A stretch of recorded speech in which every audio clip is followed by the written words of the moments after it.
Halo semua, pada video kali ini kita akan membahas soal penyisihan nitron UM, ini Olimpiade Kimia yang diadakan oleh Universitas Negeri Malang. Mari kita baca dulu soalnya, soal nomor 1. Amino acids are the building blocks of living things because these compounds can form long chains by forming peptide bonds or amides bonds. A peptide bond is formed from a bond between. Jadi ini ada asam amino, ini ada deskripsinya, itu adalah senyawa yang bisa membentuk rantai panjang dengan pembentukan ikatan peptida atau ikatan amida. Nah, ikatan peptida ini terbentuk dari ikatan gugus apa dengan gugus apa, itu artinya ya. Nah, ikatan peptida itu yang mana? Ikatan peptida itu seperti ini, teman-teman. CONH. Nah, ini namanya ikatan peptida. Ini terbentuk dari apa? Jadi kalau dipecah atau dihidrolisis gitu ya, dia akan membentuk dua gugus, COOH dan NHH atau NH2. Nah, COOH ini itu namanya adalah asam karboksilat, NH2 ini namanya adalah amina atau bahasa Inggrisnya ya ini karboksilik, yang ini amin. Kalau dalam bahasa Inggris ya. Berarti kalau ditanya ikatan peptida ini dibentuk dari mana? Ya dari ini, asam karboksilat dan amina. Jawaban yang paling tepat berarti adalah amina karboksilik. Ini karboksil ya mungkin maksudnya ya. Karboksilik dan amino. Jawabannya yang opsi yang terakhir. Soal selanjutnya, soal nomor 2. Perhatikan pernyataan dan alasan berikut. Ini pernyataannya, penguraian senyawa hidrogen peroksida menjadi H2O dan O2 dalam tubuh dapat berlangsung lebih cepat karena adanya enzim katalase yang membantu dalam proses penguraian senyawa tersebut. Benar ya, kalau katalase itu buat katabolisme, buat penguraian. Pernyataannya benar. Alasannya, enzim katalase memiliki si aktif ion Fe2+ atau Fe3+ yang dapat menaikkan energi aktivasi. Kalau sisi aktifnya Fe2+ atau Fe3+, saya nggak tahu benar atau salah, tapi menaikkan energi aktivasi untuk mempercepat proses itu salah. Yang benar harusnya menurunkan energi aktivasi kalau mau mempercepat ya. Berarti jawaban yang benar adalah pernyataan benar, alasan salah. Jawabannya yang ini. Lanjut ke soal nomor 3. Diperoleh ekstrak etanol sebesar 600 gram dan ekstrak etanol kering sebesar 13 gram. Tentukan nilai rendemen reaksi tersebut. Berarti awalnya ini etanol basah gitu ya, atau etanol mentah. Setelah dikeringkan, dia dapat etanol, katakanlah ini etanol murni kering, itu 13 gram. Ditanya rendemen. Rendemen itu ya mirip-mirip persen hasil reaksi ya. Berarti rendemennya produk akhir dibagi dengan bahan baku. 13 dibagi 600 tinggal kali 100 aja. 100% maksudnya. Ini berarti hasilnya sekitar 2, sekian persen. Kalau dalam persen ya. Jawaban yang tepat adalah yang paling bawah. 2, sekian persen. Next, soal nomor 4. Perhatikan pernyataan dan alasan berikut ini. Pernyataan HClO4 memiliki kekuatan asam yang lebih besar dibanding HClO3. Ini benar. Kenapa? Karena O-nya lebih banyak. Gugus penarik ya. Alasan, tambahan atom oksigen yang punya elektronegativan besar dalam HClO4 akan lebih menarik kerapatan elektron dari ikatan OH sehingga semakin sulit melepas H+.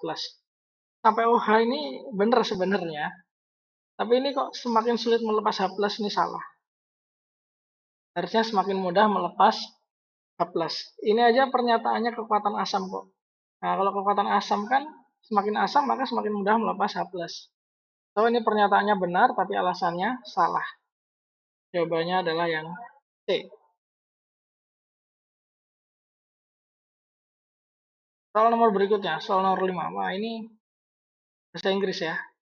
Dalam sintesis kalsium karbonat CaCO3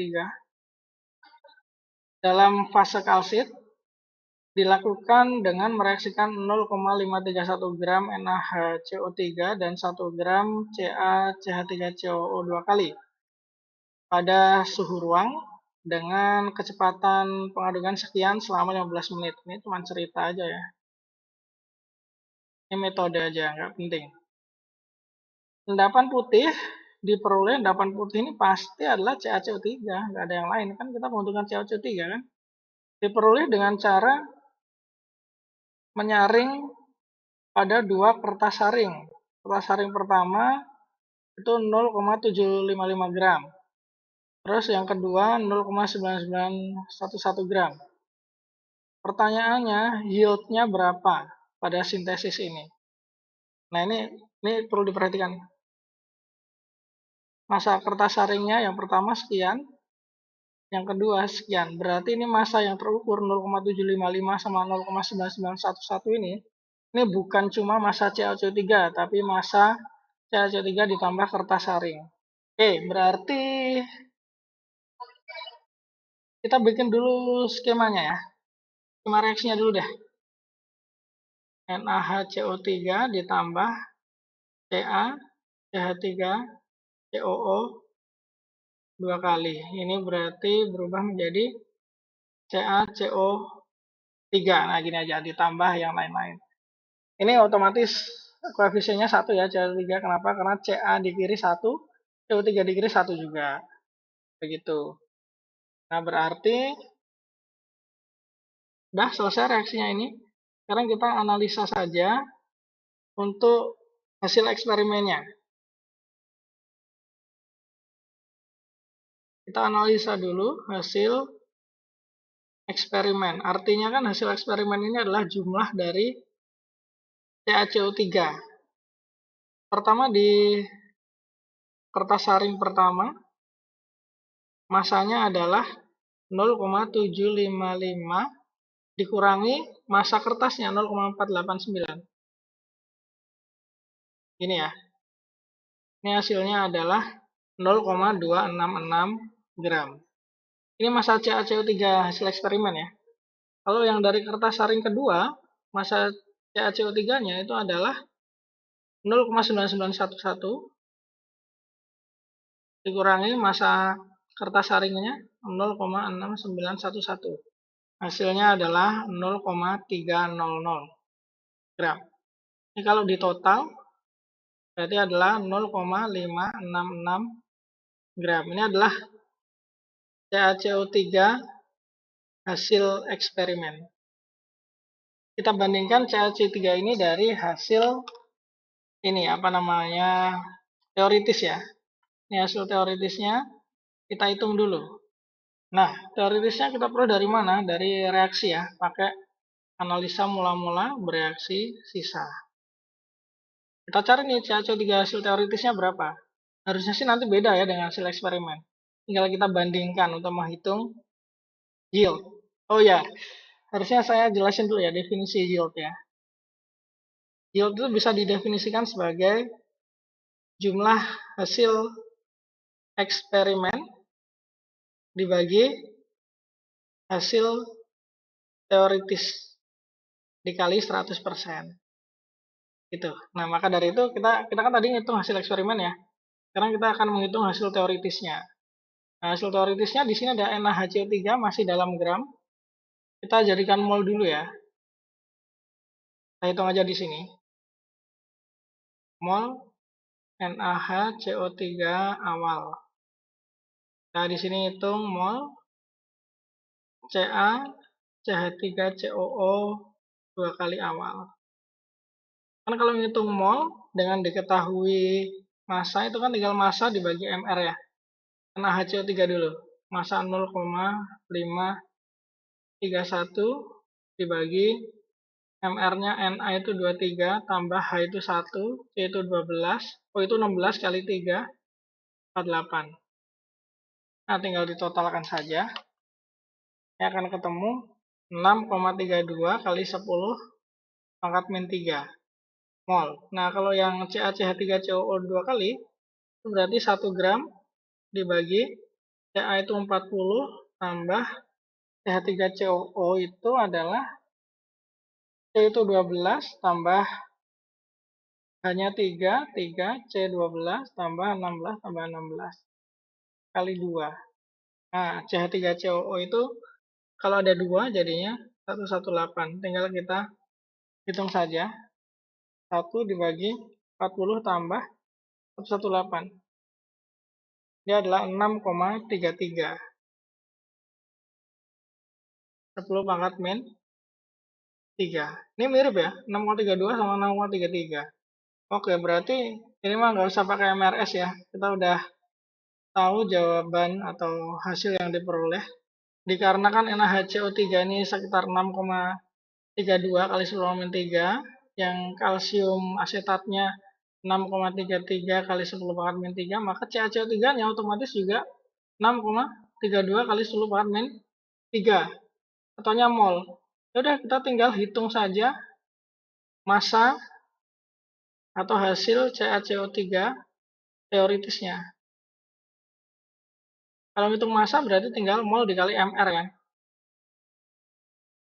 Molnya di sini 6,32 kali 10 pangkat min 3 dikali mr. Mr-nya ini Ca40, C-nya 12, O-nya 48. Ini berarti 100. MR-nya CaCO3 100, berarti ini 0,632. 0,632 gram. Nah, tinggal kita kombinasikan kan. Ya, kita kombinasikan aja. Ini hasil eksperimen, yang ini hasil teoritis. Kita masukkan ke rumus yield 0,566 per 0,632 kali 100%, maka akan ketemu hasil sebesar 89,55%. Ye, ketemu jawabannya ya. Jawabannya yang E. Kita lanjutkan ke soal berikutnya. Nah, ini soal teori. Amino acids have a positive charge and a negative charge, which is called. Oke, kalau asam amino dia memiliki dua muatan, positif dan negatif secara bersamaan, maka dia disebut sebagai Zwitter ion. Ini hafalan ini. Soal nomor berikutnya. Soal nomor 8. Ini bahasa Inggris. Perhatikan sequence urutan basa nitrogen pada DNA berikut rantai sense. Nah, ini rantainya. Terus kita disuruh menentukan urutan dari basa nitrogen antisense. Nah, ini teman-teman harus tahu nih, pasangan sense antisense atau kodon antikodon ini ya. Kalau di sense, ini antisense, ini pasangannya ya, pasangan basa nitrogennya ya. Kalau di sense itu adalah T, maka yang di antisense itu harusnya A. Kalau ini pasangannya ya. Kalau yang di sense itu adalah G, maka di antisense-nya dia adalah C. Terus kalau di sense-nya itu adalah T, G, C, nah ini. Maka kebalik nih antisense-nya G. Kalau di sense-nya adalah A, ya udah kebalikannya. Berarti di antisense-nya T. Nah, begitu. Tinggal kita bolak-balik aja sebenarnya. Ini berarti TTG. Berarti di antisense-nya adalah T itu kan di antisense-nya A. Kalau G itu C. Berarti ini A, A, C. AAC. Ini AAC semua. Oke. CCA ini berarti G, G, T. AAC, GGT. Sama semua. TAC berarti T itu A itu T, C itu G. ATG. Lah, sama nih ATG semua juga. Oke, oke. Ini CCT sama, CCT semua. Nah, yang beda di sini. Yang ke berapa nih? 1, 2, 3, 4, 5. Yang kelima ya. Berarti 1, 2, 3, 4, 5. Nah, kita bahas yang ini aja. AAC. Yang AAC ini berarti harusnya adalah TTG. Berarti yang TTG yang benar. Ini benar, ini benar, ini benar, ini benar. Waduh. Berarti kita teruskan lagi. CGT. CGT ini berarti GCA. GCA. Ini antara B dan E. Terus terakhir CAT. CAT itu berarti GTA. GTA. Berarti yang ini. Yang B ya jawabannya ya. Nah, teman-teman ini harus tahu pasangannya sih. Pasangan basa nitrogen. Gitu aja. Gitu ya. Nomor 8 selesai. Sekarang nomor kayu manis merupakan salah satu jenis rempah-rempah di Indonesia dengan beragam manfaat. Oke, ini senyawanya ada senyawa A, senyawa B dari ekstrak kulit batang kayu manis. Senyawa A dapat diolah menjadi senyawa B menggunakan reagen dan kondisi. Waduh, waduh, waduh, waduh, waduh. Oke, bedanya apa ini? Nah, bedanya di sini ya, teman-teman ya. Ini, set. Ini harus putus, terus harus jadi gugus ini, O-nya. Ah, ya, begitu. Oke, berarti untuk memutus ini ikatan ester, kita harus menggunakan reagen reduksi ya, atau reduktor, atau hidrolisis juga bisa sebenarnya. Pertama kita pecah dulu menggunakan hidrolisis. Setelah kita pecah jadi hidrolisis, nanti akan dihasilkan gugus O ini jadi alkohol. Nah, alkohol supaya jadi aldehid, ini aldehid. Alkohol jadi aldehid itu menggunakan oksidasi. Nah, hidrolisis itu bisa kita gunakan, oke, H2O. Nah, atau NaOH juga bisa. NaOH dalam air ya. Nah, jadi pilihannya antara C dan E nih. Nah, sekarang tinggal agen oksidasinya. Kalau KMNO4, oksidasinya dari alkohol langsung ke COOH, karboksilat. Nah, tapi kalau PCC dari alkohol, ini ke aldehid dulu atau ke keton dulu. Nah, kan kita pengennya aldehid. Berarti otomatis pilihan jawaban yang tepat adalah yang E, PCC. Itu ya. Kita lanjutkan. Soal nomor 11. Perhatikan reaksi berikut.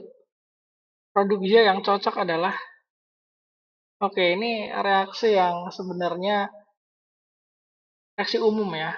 Ini reaksi cermin perak. Nah, ini cermin peraknya mana? Ag ini. Nah, tipikalnya kalau reaksi cermin perak ini untuk identifikasi gugus aldehid. Gugus aldehid nanti akan mengalami oksidasi. Nah, aldehidnya mana? Ini aldehidnya, COH. Dia nanti setelah dioksidasi, dia akan berubah menjadi COOH. Nah, kita cari aja yang mana yang COOH. Haha, ini udah selesai. Yang A paling atas. Ini ya, COOH. Selesai. Selanjutnya nomor 12.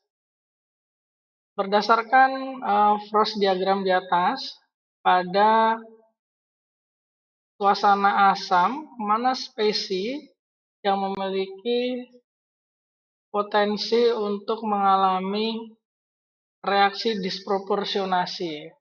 Reaksi disproporsionasi itu adalah dia mengalami reduksi dan oksidasi secara bersamaan.